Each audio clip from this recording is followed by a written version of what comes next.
errant in quadam civitate rex et regina. Tres numero filias forma conspicuas abore. Sed maiores quidem natu, quam muis gratissima speque.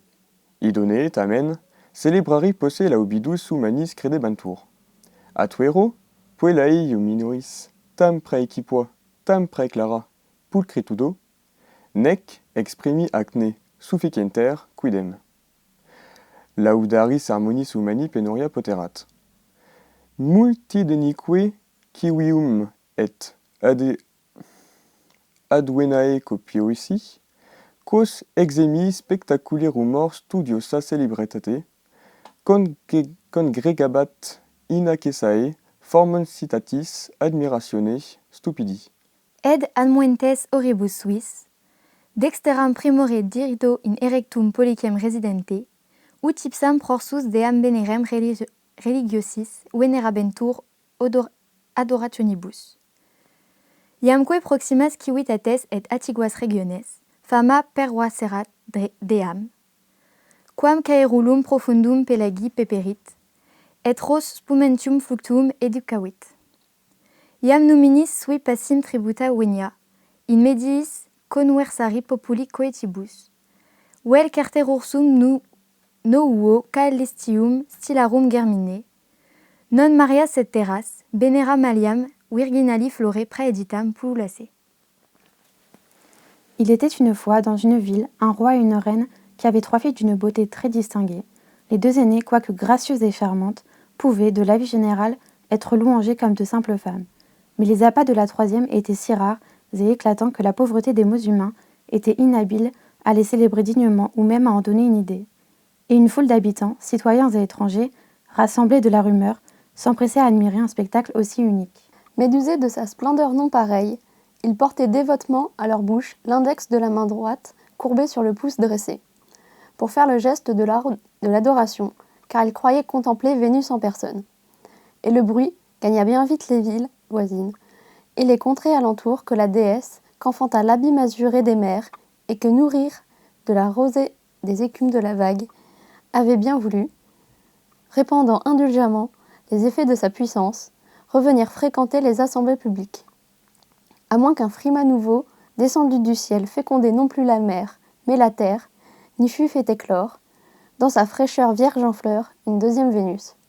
Bien douillettement allongée dans un frais herbage sur un coussin de gazon humide de rosée, Psyché, remise de son grand choc, s'endormit paisiblement. Une fois ses forces convenablement réparées par le sommeil, elle s'éveilla, apaisée et dispose. Elle vit une haute et vaste futée d'arbres touffus, elle vit une source dont les eaux coulaient transparentes comme du cristal. Près du point d'où affleurait la source, au milieu d'une clairière, se dressait, bâti, non de main d'homme, mais par opération divine, un palais de roi. Dès qu'on était dans l'entrée, on comprenait qu'on avait sous les yeux la lumineuse et luxueuse garçonnière d'un dieu. Des piliers d'or soutenaient des plafonds à caissons, soigneusement incrustés d'ivoire et de thuya. Tous les murs étaient plaqués d'argent ciselé en relief de bêtes, genre bêtes de cirque et autres, qui couraient à la figure du visiteur. Sûr que c'était un type merveilleux, un demi-dieu, un dieu même, à savoir celui qui avait eu assez de métier et tellement la main fine pour transformer toute cette argenterie en ménagerie. Même le carrelage était minutieusement mosaïqué de pierres précieuses et divisé en tableaux peints qui montraient des variétés de figures. Bien heureux, bien richement heureux, fichtres, ceux dont les pieds marchent des diamants et des perles. Tout le reste du bâtiment, des 2 côtés et dans le prolongement, devait avoir coûté un prix faramineux. Toutes les murailles étaient bardées d'or massif brillant naturellement à en illuminer la maison comme en plein jour, même si le soleil se cachait. Tellement les chambres, le portique, même les volets lançaient des éclairs. Et à voir partout dans la maison régnait un luxe et une majesté pareils, on pouvait parier qu'évidemment c'était un palais céleste fabriqué par le grand Jupiter pour lui servir de maison, de rendez-vous avec les humains. Psyche teneris et herbosis locis, in ipso toro roscidi graminis. Suaver recubans, tanta mentis perturbatione sedata. Dulce, conquievit, iamque sufficienti recreata. Somno placido resurgit animo. Bidet lucum proceris et vestis arboribus concitum. Videt, fontem vitreo lactice, per lucidum. Medio luci, meditulio, propre fontis.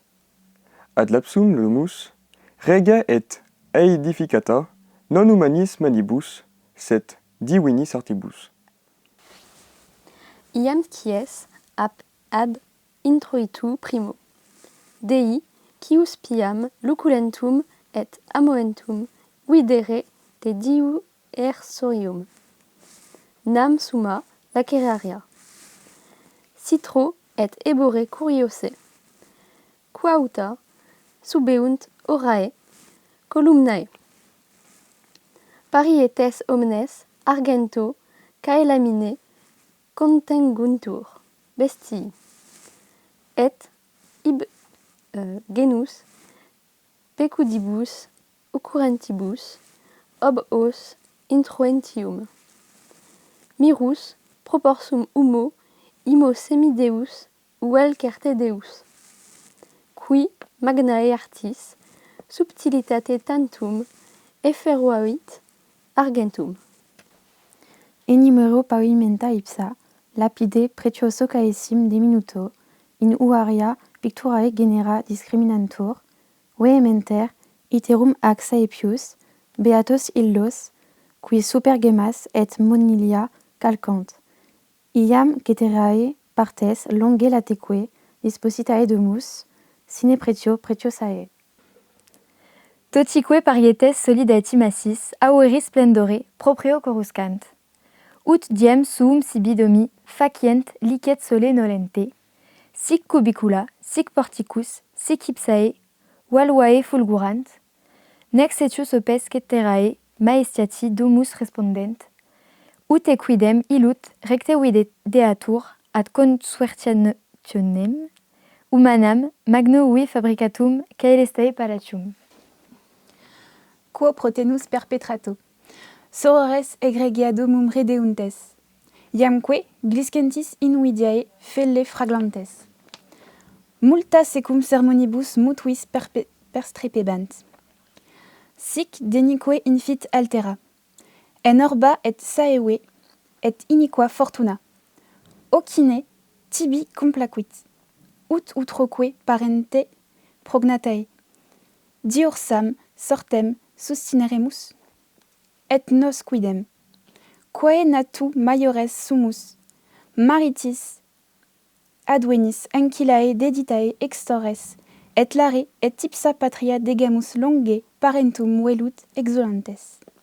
Ae cautem novissima, quam fetu satiente postremus partus, effudit tentis opibus, et Deo marito potitasit, quae nec uti recta tenta bonorum copanuit, vidisti soror, quanta in demo iacent, et quelia monilia, quae praenitent ustes, quae splendicant gammae, quantum praeterea passim calcatur aorum.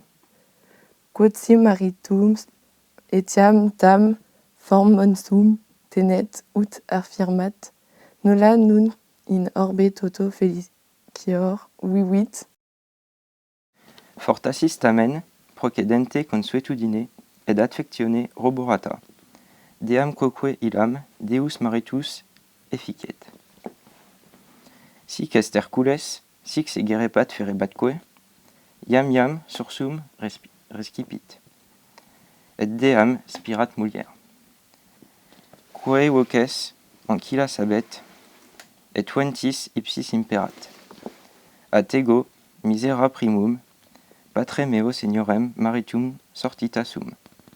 Dein cucurbita, calviorem et quavis puero pusiliorem. Cunctam domum seris et catenis obditam custodientem. Suscipit alia. Ego vero maritum articulari etiam morbo complicatum, curvatumque ac per hoc rarissimo venere meam recolentem sustineo.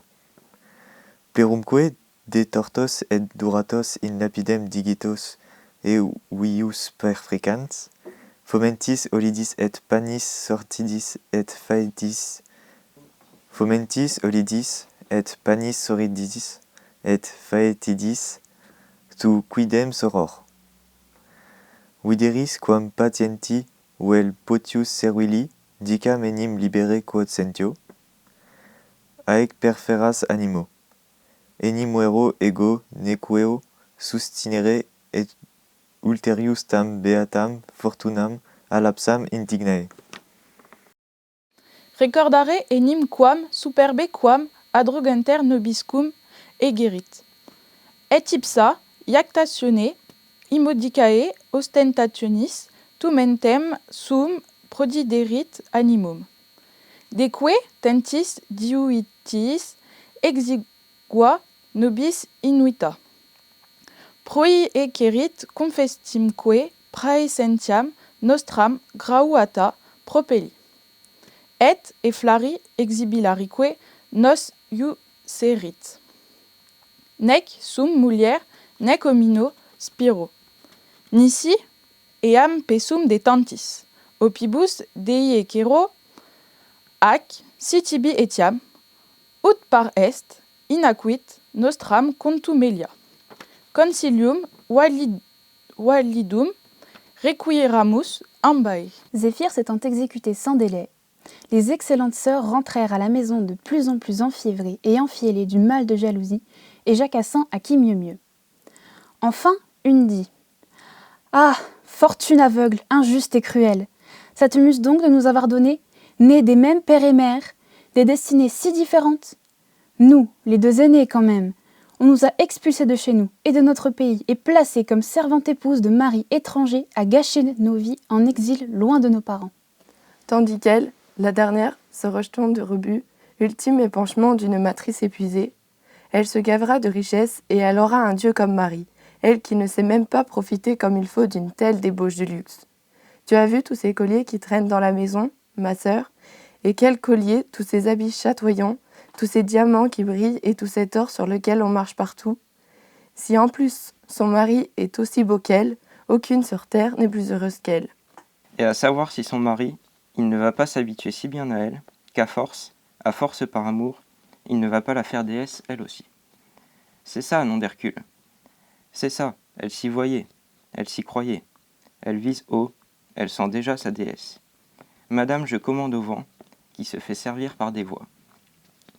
Alors que moi, pauvre de moi, mon père m'a déniché un mari, primo plus vieux que lui, segundo plus chauve qu'une calebasse et nabo qu'un bambin, et qui garde tout dans la maison sous clé, derrière des verrous et des chaînes.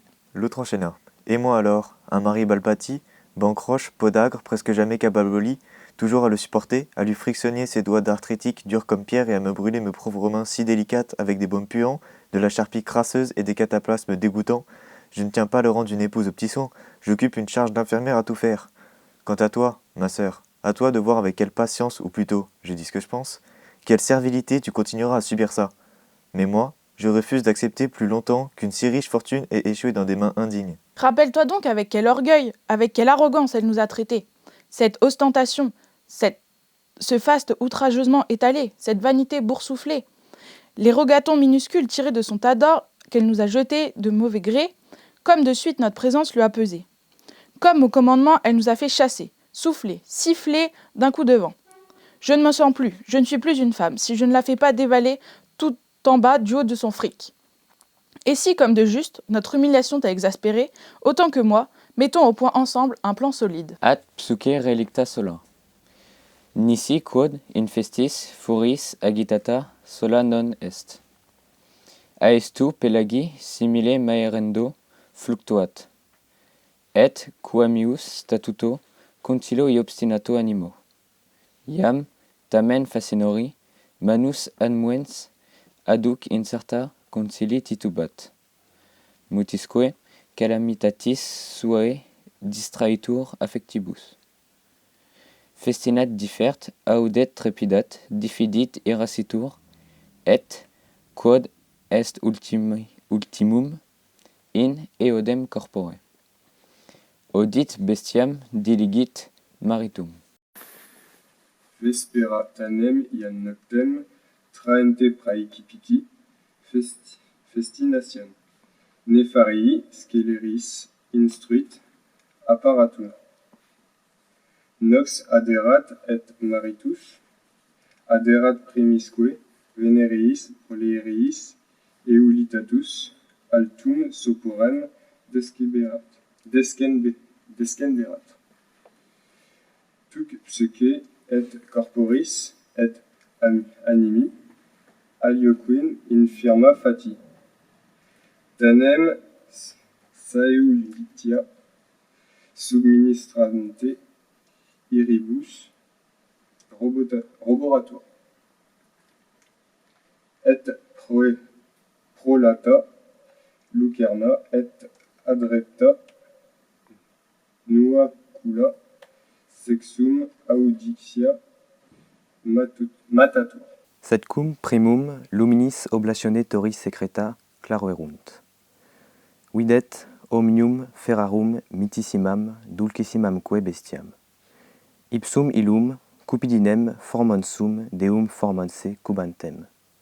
Cuius aspectu lucarnae, quoque lumen hilaratum increbruit et acuminis sacrilegi nuaculam paenitebat.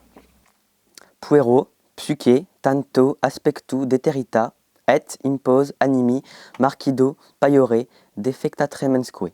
Decedi in mimos poplites, et ferum querit abscondere.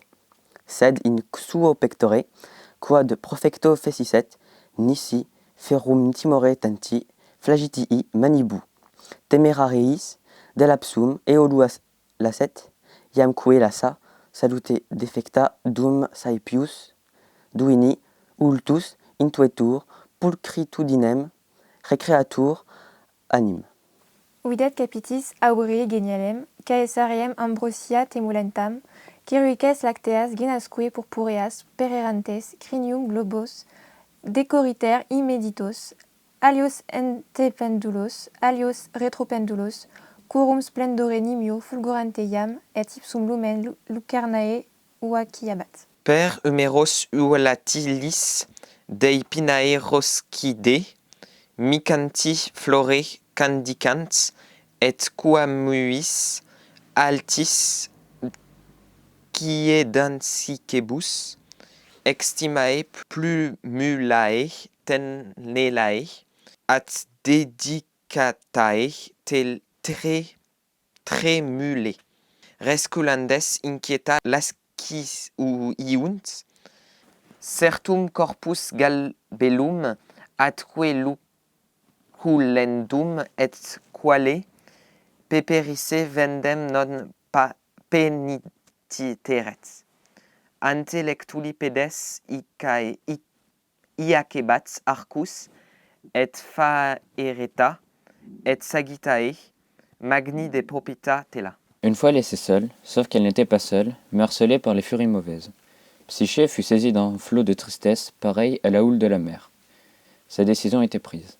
Son âme était ferme, pourtant, au moment de passer à l'acte, elle hésitait encore, indécise, partagée entre le sentiment contraire que lui inspirait sa détresse. Se hâtant de sursaut, tremblant d'oser, doutant, s'irritant, et pour dire le fin mot, dans le même corps haïssant la bête et aimant le mari. Vint le soir, qui annonçait la nuit, elle précipita les préparatifs de son abominable crime.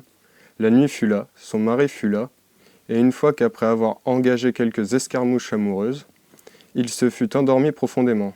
Psyché, quoique naturellement faible de corps et d'esprit, mais grâce à l'aide et l'assistance du destin impitoyable, banda ses forces, brandit la lampe, s'empara du rasoir et se fit hardi comme un homme. Mais sitôt le secret du lit éclairé par la lumière relevée, elle vit le plus aimable des fauves, la plus douce des bêtes. Féroce, le fameux Cupidon lui-même, le dieu joli bellement allongé, à l'apparition duquel même la lumière de sa lampe, égayée, brilla plus claire, cependant que le rasoir prit honte de sa pointe sacrilège. Et qu'elle-même, atterrée par ce qu'elle voyait, l'esprit égaré, livide, décomposé, défaite, tremblante, s'affaissa sur ses jarrets et chercha maladroitement à enfuir le fer en se l'enfonçant dans sa propre poitrine. Ce qu'elle eût infailliblement accompli, si le fer, effrayé d'un tel forfait, ne lui avait échappé des mains pour tomber par terre. Cependant, épuisée, défaillante, à mesure qu'elle contemplait plus longuement la beauté du visage divin, elle se sentait renaître. C'était, sur une tête d'or, une chevelure touffue saturée d'ambroisie, un élégant fouillis de bouclettes errant parmi un coup de lait, et des joues purpurines ondulant sur la face, ondoyant sur la nuque, et fulgurant d'éclairs aux rayons si splendides qu'ils en faisaient vaciller la lumière même de la lampe. Aux épaules du dieu ailé palpitait l'éclatante blancheur de plumes pareilles à des fleurs baignées de rosée. Et, quoique les ailes fussent au repos, à leur extrême bord, un petit duvet, tendrelet et délicat, jamais immobile, frémissait et frissonnait volatement. Le reste du corps, blanc, lisse et lumineux, était tel qui ne put faire honte à Vénus de l'avoir engendré. Et, devant les pieds du lit, était posé l'arc, le carquois et les flèches, bienfaisantes armes du grand dieu.